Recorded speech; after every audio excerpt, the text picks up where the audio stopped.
Assalamu alaikum, welcome to Mates Academy. I am Aisha, your English teacher. So learners, today we are going to learn the last continuous tense which is future continuous tense, जिससे हमने मुस्तकबिल का हमेशा ही and पे पढ़ा है. First of all हमने सबसे पहले पढ़ा था present indefinite, then past indefinite, then last पे फ्यूचर इंडेफिनेट. फिर उसके बाद जो हमने पढ़ा है present continuous, past continuous and the last one future continuous. तो आए हम इस टर्म को देखते हैं इसमें क्या है. फर्स्टली एज़ यू नो कि हम अफर्मेटिव यानी सादा फ़िक्रों से स्टार्ट करते हैं. तो देखते हैं अफर्मेटिव सेंटेंसेस में इसका सेंटेंस स्ट्रक्चर क्या है. Subject, as I told you कि जो काम करने वाला इंसान होता है सब्जेक्ट, उसको हम स्टार्ट में रखते हैं एक्टिव वॉइस में, और विल बी, शैल बी इसके हेल्पिंग वर्ब हैं. And the third one verb की फर्स्ट फॉर्म के साथ आईएनजी. जितने भी कॉन्टीन्यूस टेंस हैं आपने देखा है कि हमने उसमें फॉर्म सेम रखी है, वर्ब की फर्स्ट फॉर्म और साथ में आईएनजी, और लास्ट में आ जाएगा ऑब्जेक्ट. नेक्स्ट वन, इसमें जो आई और वी है, एज़ यू नो कि आई और वी के साथ शेल यूज़ करते हैं, लेकिन जब हम इसको कॉन्ट्रैक्टेड फॉर्म में रखेंगे तो SHA ख़त्म हो जाएगा, कोमा और डबल L राइट कर देंगे, जिसको आप विल भी कंसीडर कर सकते हैं. और उसके अलावा he, she, it, I, they, you, इन सब के साथ क्या यूज़ होगा, विल.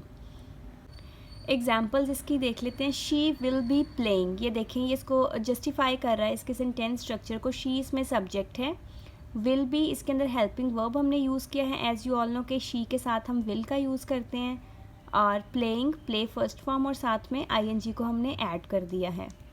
नेक्स्ट वन है आई विल बी राइटिंग. अच्छा यहाँ पे देखें शेल का यूज़ होना था, मैंने कॉन्ट्रैक्टेड फॉर्म में यूज़ किया है, तो हम इसको आइल ही पढ़ रहे हैं, यानी शेल और विल डजेंट मैटर, हम इसको I will be writing he right कर रहे हैं.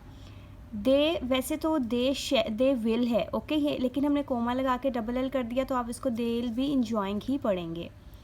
नेगेटिव सेंटेंसेस में जैसे आपको मैंने पहले भी कई दफ़ा बताया है कि N for no, N for negative, तो मनफी फ़िक्रात को कहते हैं. सब्जेक्ट आ जाएगा विल नॉट बी, यानी विल और बी के दरमियान, शेल और बी के दरमियान हम किसको राइट करेंगे, नॉट को. Will not be, shall not be, और फॉर्म सेम रहेगी, वर्ब की फर्स्ट फॉर्म और आईएनजी, और एंड पे ऑब्जेक्ट. एग्जाम्पल्स इसकी देख लें. He will not be eating cake, वो केक नहीं खा रहा होगा. I shall not be going to school, मैं स्कूल नहीं जा रहा हूँगा. ठीक है. और इसके बाद हम इनकी इंट्रोगेटिव सेंटेंसेस को देख लेते हैं. एज़ यू ऑल नो कि इंट्रोगेटिव में जो हेल्पिंग वर्ब थे वो हमने स्टार्ट पे ही राइट किए थे. विल और शेल को भी हम स्टार्ट पे राइट करेंगे, लेकिन जो बी है वो सब्जेक्ट के बाद आएगा.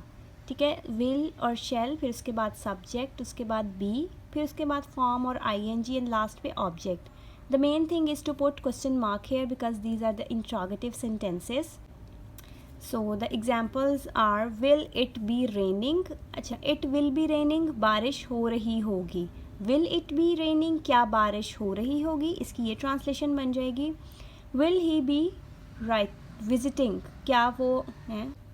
Will he be visiting. Will we be working on our project, क्या हम अपने प्रोजेक्ट पर काम कर रहे होंगे. ठीक है. और ये थे इसके इंट्रोगेटिव सेंटेंसेस. उम्मीद है कि आपको ये सेंटेंसेस वीडियो में कवर हो गया होगा. लास्ट वीडियो में I didn't put the spoken rules, so that's why आज हम दो बड़े इंटरेस्टिंग स्पोकन रूल्स करेंगे इस वीडियो में. So let's start it.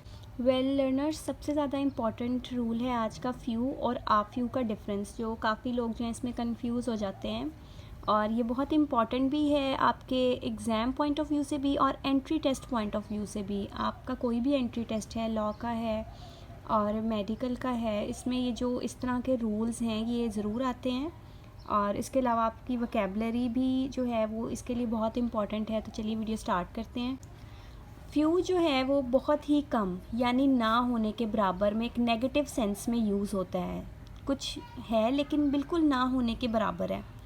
I have few friends, मेरे बहुत ही कम दोस्त हैं, यानी कि कुछ ना होने के बराबर होना. फ्यू पीपल आर लेफ्ट, बहुत कम लोग रह गए हैं. There are few people in that academy, उस अकेडमी में बहुत ही कम लोग हैं. ऐसे जो इनकी कोई वैल्यू ही ना हो, कोई बहुत ही कम, जिनका कोई फ़ायदा भी ना हो. ठीक है.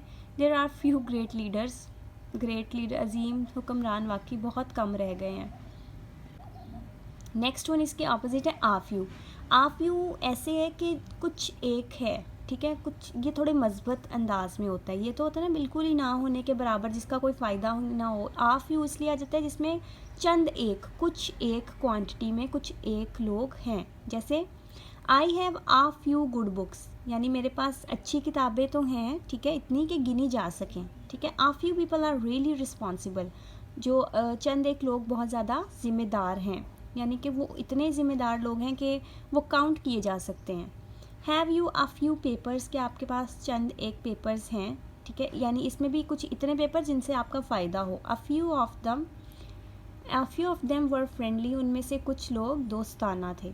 ठीक है, यानी कि कुछ आवाम थी, कुछ काउंटेबल था।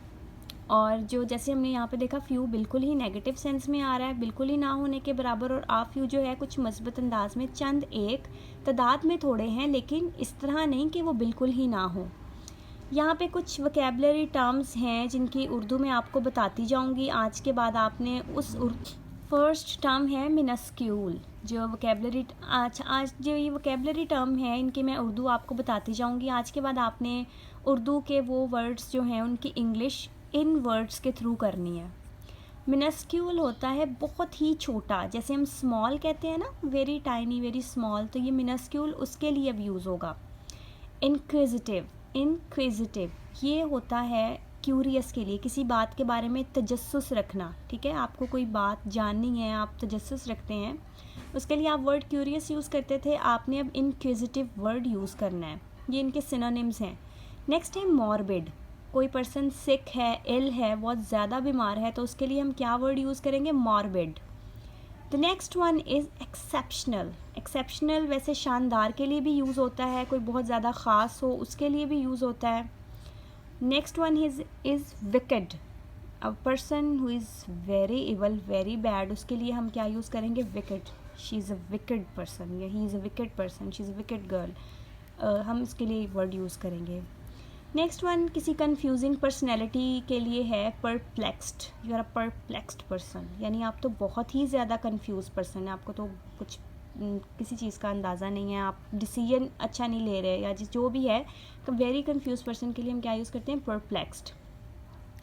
लास्ट वन है स्टार्विंग। स्टार्विंग हम तब यूज़ करते हैं जब हमें बहुत ज़्यादा भूख लगी हो। ठीक है, हम बहुत ज़्यादा हंग्री हों, उसके लिए हम अब हंग्री वर्ड नहीं यूज़ करेंगे, हम कहेंगे स्टार्विंग।